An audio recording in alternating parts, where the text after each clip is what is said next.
I went into Blue Exorcist expecting something that would smack me in the face. That is really what I expect from anything Aniplex has under their belt. It happens most of the time. That is what you should get when you spend the top dollar for your anime. This was, well, in fact, better than my preconceived thoughts. Don't get me wrong, I wouldn't say it was jaw-dropping material, although you may have your own thoughts, and I am not going to argue with that. For me, though, it doesn't set itself up like that. It's a fun and entertaining series that you shouldn't probably watch whilst using your brain, but then again, that does seem to be a general trend in the shonen genre. Mostly badass with some touching moments thrown in there which really do catch you off guard. Let's describe the story and setting in a fairly simple way for this entire series. Excluding the very last few episodes, it is basically a very simple storyline casted over with a crap ton of little subplots. Without them, this show would get very boring very quickly. For people like me, I'm not afraid to admit it, I have a fairly low attention span. The main plotline is actually super simplistic. You'll know what I mean if you've seen it. You can see the general direction of the ending from a mile away, but really I am not one to complain about that because I have kinda gotten used to it in anime. It is the endings that I cannot see coming that really get me out of my seat. Madoka. The setting is basically a world in which there are two parallel realms, Arcia and Gehenna. If I told you any more, it would be hindering on the boundary of basically crumpling most of the series for people that choose to watch this and then go and watch Blue Exorcist. My problem is that the setting didn't feel original. It was, but something for me made it feel slightly cliche. It's kind of hard to categorize. There are extremely similar settings, but they don't quite go as in depth as Blue Exorcist does. The world does have flaws, both major and minor, but like I said earlier, this is one of those shows where you should just switch yourself off, and then the action scenes happen, which basically turned me into a fucking primate. More on exactly what I mean later. The series does have exciting and captivating moments. They are just few and far between, and when you think about it, most shows do have some at some level. It is an okay story, and as much as I really did enjoy the show for the action, I just feel unsatisfied unless there is something more there, be it romance, friendship. Feeling my gist?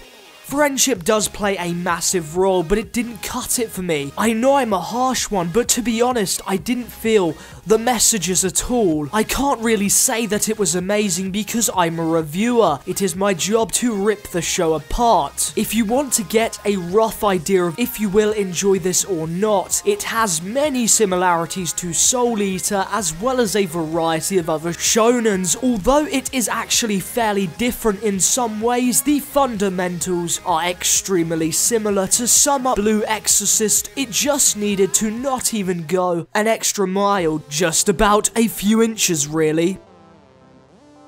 Marmite. At least half of my viewers probably don't know what that is, but they have a saying, you love it or you hate it. The same can be said for the characters in this anime. Rin Okumura is kind of a reflected image of me in more than one way, but not exactly how I am now. He is like a mirror into my past. Now that was a good line. I'm overcomplicating things here. If I had to rate Rin, I'd say that just because of the effect I stated earlier, I'd rate him fairly highly. Having a connection to the characters in a series can make the show more appealable to the audience. Of course, he is not going to be relatable to everyone. In fact, I'm a very weird case. At some parts, he felt really out of character, but that is understandable because otherwise the character development is kinda gonna flop. I got this overwhelming feeling that the show's entire underlining is about friendship. Hear me out. Rin's friends play not a directly large role in the grand scheme individually, but their subplots and subsequently when they work together was actually quite satisfying, and it was much better than half the crap I sit through nowadays in the terms of characters. Talking about each and every character would take forever, but I would like to talk about two individuals. The first being Mephisto. He plays a very comical role in the series, and I really did enjoy him because I didn't care what he said. That may sound bad, but watch this series and you'll see what I mean. The only other character I really feel is worth mentioning is Shiro. If you want to avoid spoilers, please skip the next 10 seconds. Okay, why did this guy have to die so quickly? What the fuck? I love this guy so much. Yes, I understand he needed to die, but why did he have to die so quickly? Oh, and Rin's cat/familiar, his voice made me feel happy. I know that's weird, but well, we all have our weird moments within this hobby. Blue Exorcist does simply have amazing animation. There is no other way to put it. It was done by A1 Studios, who also happen to have worked on other well-known series such as Sword Art Online and Fairy Tail. Both have above average animation respectively. The reason why this show has such a high score for this particular element is because it was constantly flawless. I do not remember stopping at any parts and noticing that the animation had even slightly dropped. This, as many know, is really what you want because it takes you just that step closer to actually feeling like you are actively involved with the series in question. This isn't a problem with non-animated movies and series because they use a camera, so naturally nothing is dropping. However, it can be extremely distracting while watching anime if the animation style is constantly changing unless it is done for a specific effect, for example in Barker and Test.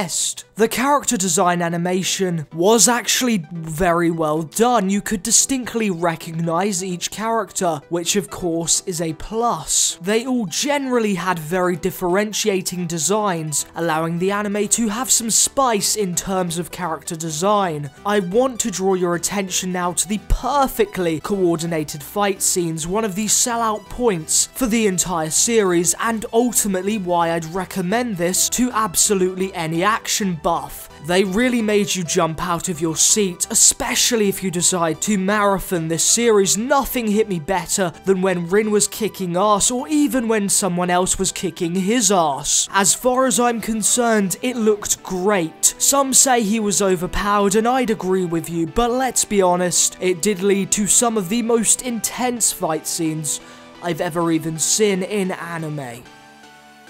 The sound is another flawless-ish element of Blue Exorcist. Starting with the openings and endings, I swear they are some of the best action-orientated opening songs. The endings were not quite as up to scratch, but when comparing them to other anime, it is still hard to say that they were not impressive. I would play you some of the music used in this series, however it is licensed by SME Records, Sony if you didn't know, who happen to be the biggest DCMA whores on the planet, and I try to avoid copyright strikes when and where I can. Just Google it. Moving on to the actual voices, I watched this show dubbed. Please do not try to piss your pants if you're a dub hater. This is one of those shows where I honestly think watching the dub is the way to go. So what did I think of the Blue Exorcist dub? Great! No complaints from me. It was actually very, very good, as you should expect,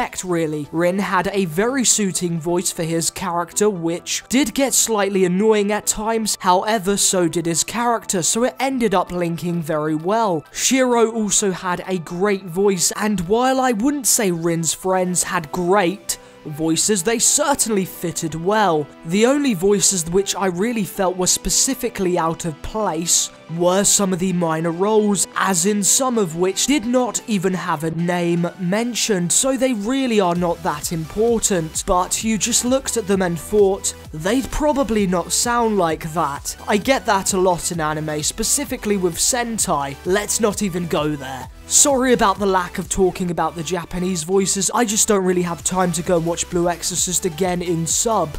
That, my friends, draws an end to this review. I have taken all 4 elements talked about in this video and find myself awarding Blue Exorcist a mean score of 8.75. Blue Exorcist is licensed by Aniplex of America in the US, and it is also available via Manga UK and Madman Entertainment for Australia. This video took forever to make, so if you have enjoyed this, then why not give it a like? Maybe even leave a comment if you want to share your views on Blue Exorcist. And of course, if you are new here and you enjoyed the video, please do subscribe, and I promise I will generally not disappoint you in the future, and if I do, it probably is not my fault. That being said, I have been the Anime Planet. Thank you for watching. Have a great night or day.